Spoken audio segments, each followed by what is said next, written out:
Well, there's no surprises this week. We are all about the Intel Extreme Masters here in Sydney. You're watching the Podium.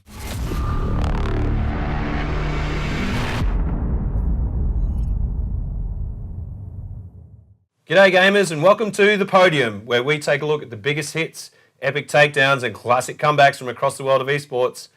Now, I wasn't able to attend IEM this weekend, but one person who was there, Mr. Joe Gilroy. Yeah, I was there, Bo. Bo O'Shea with me as always. Yeah, I was there. It was something else. So IEM last year was seen as one of the events which really kind of started a lot of the momentum in Australia when it came to mainstream perception of esports, and really kind of got the scene, like, exploded onto the scene a year ago. So now it's been 12 months since that event, and you got to go out there and see the event in action.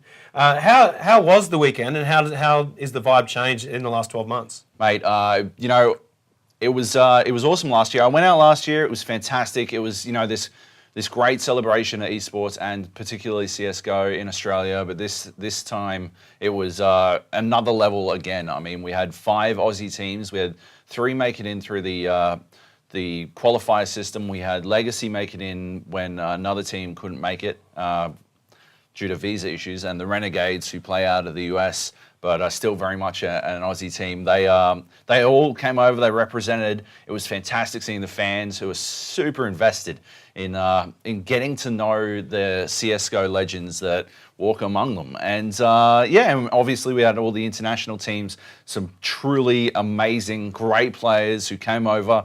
Some of them even got beaten. Some of them even got beaten early. Yeah, well, that's what we're going to take a look. It truly is a world-class event, and the Australian team stepped up because there was a bit of an upset that you saw. Oh, really early. What we're going to check out now is Greyhound managed to defeat SK Gaming in a stunner. SK has some of my favourite players on it. They're a Brazilian team, legends, utter legends, and Greyhound, Aussie team, also full of legends, obviously. But they managed the upset. It was spectacular. Have a look at it now. Gratisfaction playing out of his mind. This is that characteristic CT aggression that we saw out from them on Mirage. It worked fantastically up against SK Gaming, and if Greyhound can make it work here on Cage as well. Pause for a moment. That was a shot. Rest in peace to First Head. But yeah, if Greyhound can make that work here on Cage as well, SK Gaming might have a little bit of thinking to do. It is just one round, though, so no need to get ahead of ourselves. It's a good round out from Grat, though.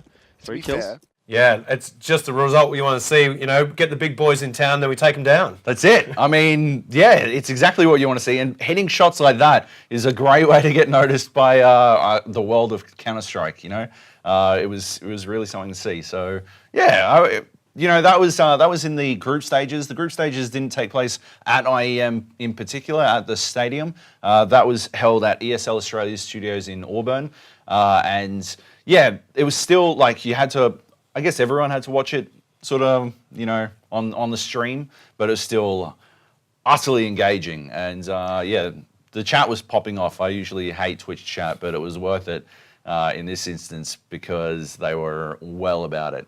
So do you think the change of scenery helped the local team, like not being on that big stage with the bright lights, being in a more controlled environment, such as the ESL studio? I wonder if it was less about helping the local team and more about not giving the big, the experienced team an advantage, because that main stage sort of experience is something that you rarely get, and it is super imposing for a lot of people. 8,000-9,000 people are watching you live. They're just there, and it can feel like every mistake you make is amplified 100 times over. So I think it definitely worked in Greyhound's favour. What's the point of being a home ground team if you can't have a home ground advantage, right? Exactly. So that wasn't all the action we saw from Greyhound, with good old Big Dick Stacey swinging into things. Yeah, it's true. Look. He was a fan favourite. The moment we showed you the clip last week at the end of the show, the moment he put that on, you could tell he was going to be a fan favourite, a crowd favourite, and it helped when he played spectacularly. In this case, in the highlight we're about to watch, he pulled out some special shit against FaZe Clan. FaZe Clan wound up winning the entire thing, but they were knocked into the lower bracket and had to take on Greyhound. It was neck and neck. I spoke to FaZe Clan. They were super impressed with Greyhound, like just unbelievably complimentary towards the team. And yeah, you can see why in this clip. Have a look. Well, it seems like he's sort of checking it, but in the end he does drop the bomb. There's still another T player here, but that incendiary is going to buy so much time here for Greyhound. Gratisfaction gets dropped by Exist. It's all onto Dick Stacey right now. He can hold off on this bomb. If he gets the kill onto these remaining Ts, that is going to be round over for FaZe Clan. They don't have the time. Nico gets dropped. What a spray down from Dick Stacey. What on earth? Dick Stacey is playing out of his mind right now in IEM Sydney. I have never seen him hit a shot like that. That's great stuff from the local guys. And, you know, if you can't beat them, make sure they remember your name. Absolutely. I think people are going to remember the name Dick Stacey. That swing as well, the way he managed to turn, oh my lord. That's some VAC stuff. Yeah, it was awesome that they managed to play so well. Obviously, Renegades, the Aussie team based out of America, they made it to the main stage. There are so many games that are worth watching out of IEM Sydney. It's staggering how many of them were just neck and neck, and it's not something that we've been used to out of, I guess, APAC teams. For a long time, they've been considered sort of tier 2, but this is their debutante ball. Yeah, and what a moment to shine too. You know, IEM has been getting a lot of the attention because of the impact it made last year. So the expectations were high this time around, and for the local teams to dig in and give the performances that they have been was just simply outstanding. It was awesome. So in amongst all the local teams doing great jobs against international talent, we actually had a new iteration this time around with the Sydney Women's Open. That was a nice inclusion. Yeah, it was. The Women's Sydney Open did fantastic stuff in highlighting. You know, it was the entire event was a celebration of Counter-Strike, and so by getting the Women's Sydney Open up on the secondary stage, they managed to give people an opportunity to see the women play, and they brought some high-level action. Team Noot Noot, you might remember last week, were first seeded. They managed to win the entire thing. They beat Control eSports. They did it under the banner of the Sydney Saints. They were signed to a team over the weekend, or just before the weekend, and they had jerseys and all of that stuff. And it was awesome. It meant that it felt like people were taking it really seriously, which is really cool. Have a look at Razy smash, four kills in the pistol round on the second map. It was something else. Already Razy and Artemis actually pushing up into the upper end of the B bomb site. Razy just having a look into the brown halls and has actually managed to get across here. Finds the first couple of Razy. Oh, Razy gets all three, and now there's another challenge ahead of her, but in the end she does drop, and goodness me, Razy, well, she started off quite nicely. They're not expecting Artemis so close either, and in the 1 versus 1, Artemis just decides to back away, playing the safe game, waiting for her teammates to rotate back. Yeah, it's really great to see. So when we were talking about the teams last week, you were saying their technical skills were really top notch. The teamwork just needed some work. Did you see anything different this time around?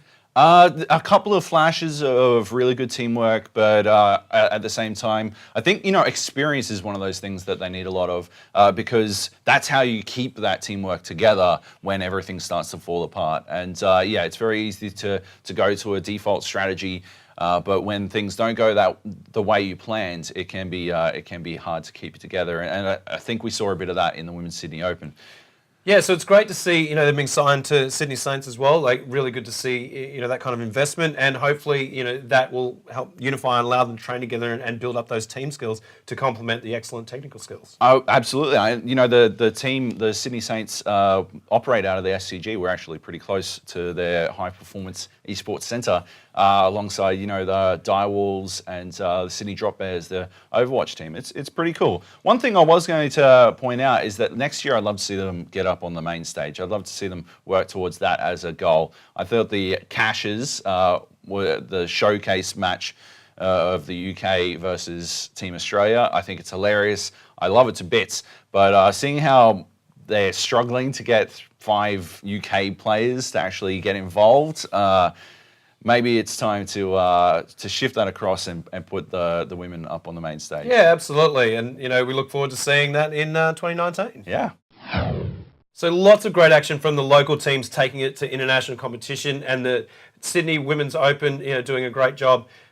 But it all culminated on day 3 with the final. What do you think? It was epic. It was fantastic. It felt like it could have gone on forever. Probably because it kept going to overtime. And so it was FaZe versus Astralis. There's no question, the best teams in the world. And you couldn't have asked for anything better. I guess an Aussie team. But apart from that, you could not have asked for a better grand final. And it went super down to the wire every single time. Map 1 overtime, map 2 overtime, map 3 Astralis were up 10-0, and they managed to throw it all away to lose. FaZe swept Astralis 3-0. Have a look. Map 1 sees Rain. Oh my lord, he Rain terror upon them. that's good. For a moment, Guardian was in the perfect place for Astralis to take advantage of it.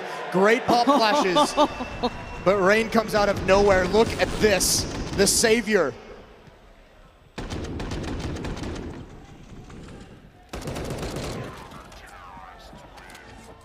So there you have it. An absolutely fantastic way to end the tournament.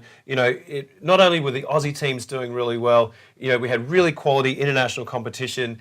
That as the final is just the ultimate way to finish, what was a really spectacular IEM. It really capped it off. It was fantastic. The crowd as well loved it. It was even better being live.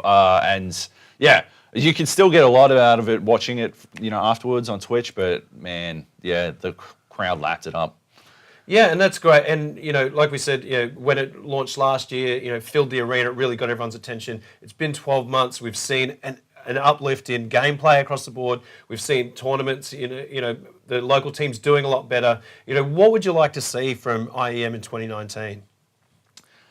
It's there's so much that I'd love to see. I want to see the international CS:GO community take APAC seriously, because we had such a good showing at IEM Sydney, and I think it's time that everyone wakes up and sees Aussie CS:GO and Chinese CS:GO and Asian CS:GO for what it is, which is top tier, like proper great competition. Yeah, and like we were saying before, with the Saints Sydney Saints getting sponsorship, they're able to practice as a team and develop as a team. We're seeing a lot of investment into the teams.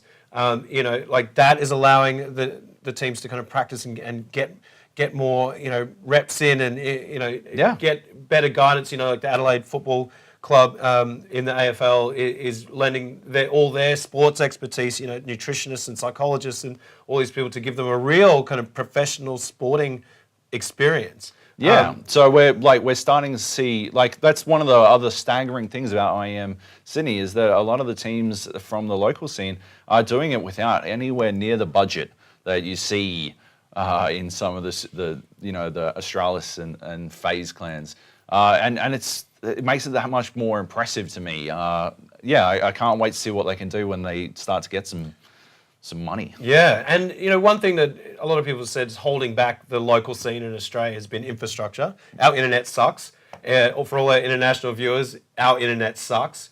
But one thing that we just came across this week, actually, the Chiefs, fresh out of their experience, we're up on the Gold Coast with Intel and Telstra, and we're testing out the 5G network, and they were getting up to 3,223 megabits a second. That's crazy. That is what we've been crying out for in Australia to help, not just download porn, but actually support. You can actually get the ping rates that you need to compete. That was the more impressive thing to me, was that it was a consistent sub-double-digit ping. That's bananas. I mean, I get it at home with my spectacular NBN because nobody lives near me. But on 5G, on wireless, 6 ping, that's crazy. Yeah. So it's that kind of thing that we're hoping will really come together, and who knows what will happen in IEM 2019. Yeah. So IEM wasn't the only game in town over the weekend, as we had the mid-season Invitational, the play-ins for League of Legends. Yeah, so basically the way the mid-season Invitational works is there's a gauntlet of games that lower tier teams have to play before they get to the main stage, and this was it. The Direwolves from the OPL were competing, the Oceanic Pro League. They won the split one, and so they earned their spot there. And yeah, they had a really good day one. They weren't leading their group, but they were doing quite well. They were pretty close. They did not go so well on day two. They lost early on. It was mathematically impossible for them to then succeed, and so I think they threw a little bit, which is a bit disappointing. Still, in the clip we're going to watch, you can see it was popping off. They had a fantastic team fight against Kaboom. A refillable potion and a ruby crystal for Chippies. Oh, this is dangerous out of Shern. He is shopping in a dangerous area. Good fluff forward, good flash, but he's going to get scooped back by the Nuff. Tries to burn the ult to make it a little more distance, but Chippy going to have to try and save him. Bengals and Shovel, they flash out. A triple, also going to look to roam up. Chippies looking for the resets onto Xantans, but doesn't quite have enough as Aurelia. He's going to get low still, goes back in. Chippies finds a reset for Jinkato. He's roamed up as well. Chippies, he wants it. He's going to take down Xantans, gets one, but it's probably going to pay for it. Goes drafting. Cupcake's here as well. Look for the line, so Chippies misses it for Ranger. Going to get low triple. Can't get him, but Cupcake goes back in. Ignite is down. There's the double kill. Maybe going to make it 3 Jinkato. So there you have it. Direwolves, probably one of the more well-known teams from across Australian esports. It's a shame to see them bundled out there, but the competitions such as this, how does it rank in terms of like other competitions in the League of Legends space?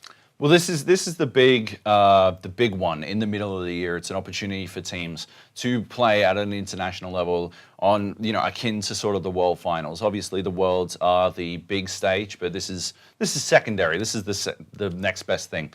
I'm gonna pop off a little bit, actually. To be honest, I don't like the way the mid-season invitational play-in system works. I think that it is ultimately hamstringing the growth of League of Legends throughout the world. I think that forcing tier 3 teams to do battle just to earn the right to battle a tier 2 team to then earn a spot against the tier 1 teams is inevitably going to see tier 3 teams incapable of ever making it to the top level.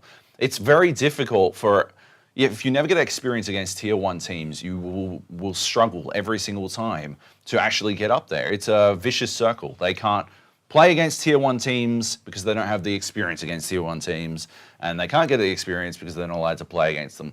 They need to do something to change this. They did good work last year by incentivizing teams to play internationally more. They created more international competition, but they need to do more to give teams the opportunity to play against the Koreas and the North Americas and the Europes, because otherwise I don't see how the OPL will be at the... It's clear teams want to invest in the OPL. It's clear owners and players are interested in competing at the highest level possible, but at its current state, I don't see how they can get up to the next level, because it is really just about experience. Yeah. So how do you think they rejig the format to allow those lower tier teams to get a bit more like better experience and better matchups to improve in that sense? Is it a case of like having more tournaments, like a restructured mid-season? How do you think they approach it to allow that kind of natural progression?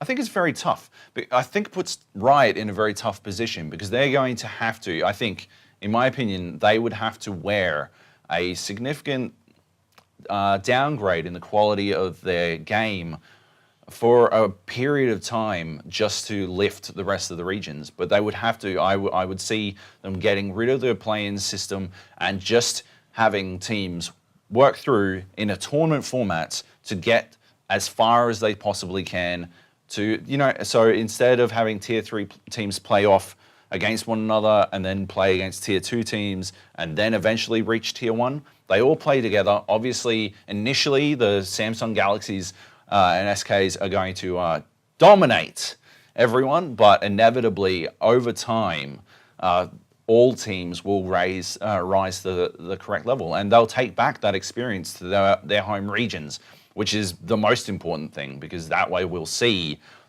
the entire region grow as a result. Yeah, so figure out a way to get those lower tier teams proper competition so they can grow. Yeah, it makes sense. Yeah, it does. And the only problem is, though, is that the competition would suck for a little while. And I don't think Riot wants that. They want high tier competition at all times so that people are invested in watching. I think that might be a little short-sighted, though. So there you have it. Some pretty epic contests there with, some of the biggest that you see around, IEM and the Mid-Season Invitational. But there are some other things kicking off that we've seen. Coming this week, the ESEA MTL tournament is going down. Order are up to compete. They're one of the other Aussie teams that did exceptionally well. I know it was sort of the Greyhound Power Hour, but Order did spectacular at IEM, and they're heading over to the UK to compete. I actually faced off against the captain of Order at IEM. They gave me the opportunity to 1v1 him. And how did that go, Job? Well, we'll leave you with a clip of it. Thanks for watching. See you next week.